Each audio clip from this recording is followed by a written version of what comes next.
कुछ surprise entry performance करेंगे। चलो साइलेंस गाइस, साइलेंस। दीपिका पहले तो बहुत बहुत मुबारकबाद, इतना साइलेंस होने के बावजूद फिल्म को इतना ज्यादा प्यार मिल रहा है। How is the feeling all together? Thank you. I think हम बहुत ही खुश हैं। बहुत ही ओवरवेलमिंग एक्सपीरियंस रहा है हम सब के लिए। आज अब थोड़ा सा महसूस हो रहा है कि चलो ये फिल्म अब रिलीज़ हो गई है, अब हमारे हाथ में नहीं है। और इतनी मेहनत के बाद आज finally I think everything has come together. So I think very very overwhelm, क्योंकि 2 साल से हम इस फिल्म के ऊपर हमने काम किया है, बहुत दिल से किया है, मेहनत के साथ।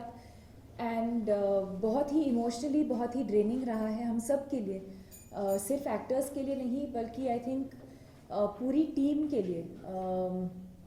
जो टेक्नीशियंस हैं फिल्म, जिन टेक्नीशियंस ने काम किया है इस फिल्म के ऊपर, स्पॉट बॉय से लेकर लाइटमैन, कैमरा डिपार्टमेंट, हर एक एवरीवन, सेट डिपार्टमेंट, सब के लिए I think it's been a very very exhausting film. But I feel जब हम अब रिएक्शंस देखने के बाद वी आर वेरी ओवरवेल्म्ड। ये फिल्म और भी अच्छा बिजनेस कर सकती थी अगर जिस तरह से कल कई जगह रोका गया फिल्म को, पुणे से लेके और कई जगह रोका गया है, तो फिल्म और भी अच्छा बिजनेस कर सकती है। इसके बारे में मैं कमेंट नहीं करूंगी, क्योंकि मैं नंबर्स या बिजनेस के बारे में मैंने कभी कमेंट नहीं किया है और कभी नहीं करूंगी। बिजनेस को लेकर मैं इस चीज़ को समझती भी नहीं हूँ, तो मुझे इसके ऊपर कमेंट करना सही नहीं होगा। दीपिका, अगर मस्तानी और दीपिका के बीच में अगर कोई सिमिलरिटी हो तो क्या होगी? खूबसूरती के अलावा। Thank you. I think similarities तो आई थिंक मस्तानी के जैसे ही, और सिर्फ मैं नहीं, आई थिंक एवरी वुमन, और मैंने हमेशा ये कहा है, हर एक औरत के अंदर कहीं ना कहीं वो जो डिटर्मिनेशन है, जो स्ट्रेंथ है, और कैसे वो मल्टीटास्क करती है, या कैसे वो मतलब when so many people are against her, फिर भी वो इतने मतलब दिल से and with so much strength, inner strength, she goes after what she wants. I think कहीं ना कहीं हर एक औरत के अंदर ये गुण होते ही हैं। And so I think that's what makes Mastani so relatable. I think every day as women we are faced with different kinds of challenges. हमें खुद शायद यकीन नहीं होता, या खुद हम शायद महसूस नहीं करते कि वो शक्ति या स्ट्रेंथ कहाँ से हम निकाल रहे हैं, पर वो हो जाता है।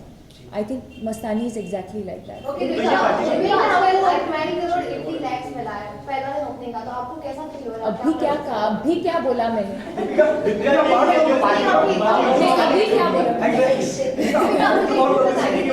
वो क्या रहा है? तब you looking so stunning in the film कि आपके ऊपर से नजरें नहीं उठ रही हैं लोगों की, and everybody is talking about your beauty in the film and otherwise also. So ये इसके पीछे क्या राज है? ये नया सवाल है।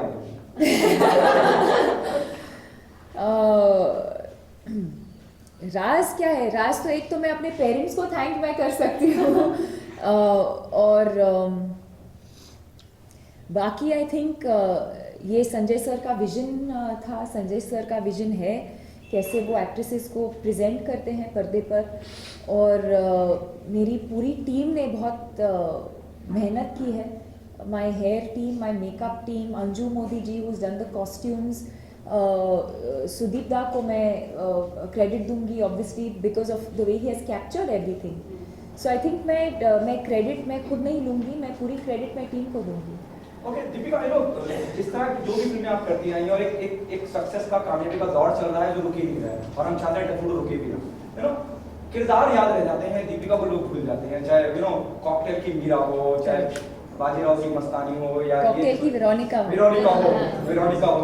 तो ये कैसे मैनेज कर लेती है दीपिका? और do you agree with this कि कॉकटेल के दौरान जो एक एक्टर आपके अंदर कहीं था, वो इम्तियाज धार्मिक है? Imtiaz is responsible for that, Homi is responsible for that,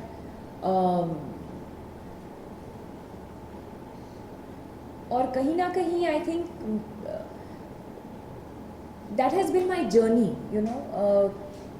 I feel like everything that I have learned has been on a film set.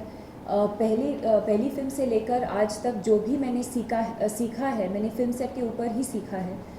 और मैं क्रेडिट मैं सिर्फ इम्तियाज़ को नहीं दूंगी, डेफिनेटली इम्तियाज़ को दूंगी, but at the same time Homi Adajania को भी दूंगी, और मेरे सारे डायरेक्टर्स जिनके साथ मैंने काम किया है, संजय सर को मैं दूंगी, क्योंकि संजय सर को दूंगी, शुजीत सर को दूंगी, रोहित शेट्टी सर के साथ, एंड मोस्ट इम्पॉर्टेंटली फारा Khan who launched me. So I think that many people are responsible for the person that I have become today.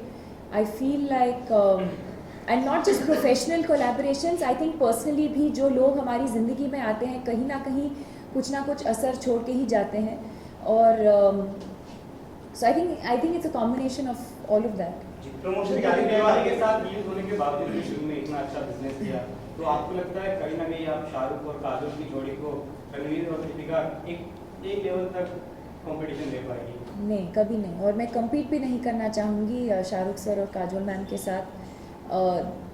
They are legends, they have an epic pairing, and no one can even dare to compete with them. हालांकि अगर आप कर रहे हैं, of course it's a huge compliment, but at the same time we've grown up watching their films, and they've had a huge influence as an on-screen pairing, and as actors they've had a huge influence in my life. जी, लेकिन जो जोड़ी है उन दोनों की 10-12 साल से राज करती, ऐसे आगे चल के हम देख सकते हैं आपकी और रणवीर की जोड़ी? Hopefully. Talking about Ranveer and Shahrukh and not competing, you went on from debuting your first movie with Shahrukh and now releasing your movie against Shahrukh. How do you feel about it? I don't feel it. The only thing I'm feeling is actually that I'm missing Shahrukh. That's the only thing I'm feeling. In fact, yesterday I felt it a lot, which is why I messaged him and I tweeted about it also. I was missing him because he's a lot of fun during promotions, and we've done some very special films together. And yesterday I felt like I'm not with him. So I was missing him a lot yesterday. Other than that, I mean, as far as the so-called clash is concerned, I've been saying this right from the start. I think there's enough space for two very good films to release on the same day at the same time. As an audience, I've said this earlier, as an audience I would watch both the films. They're two very different kinds of films, and they both deliver very different kinds of entertainment value as well. In fact, my friends are coming from Bangalore tomorrow, and a whole group of us are going together to watch Dilwale. आपने देखी दिलवाले?